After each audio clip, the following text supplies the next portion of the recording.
हर्ष आहे जरी पावलाना, अर्जुन सांगू बोधाही दिशाना.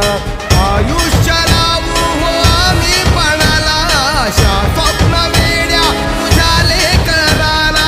आधार लाभो तुझ्या सबुलीचा, कौतुक करता तू दुःख हरता भक्तगणांचा दाता.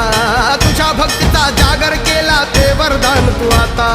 रूप निरखता भान हरपले सुंदर मंगल मूर्ती, नसा नसातून उभाणलेली आनंदाची भरती.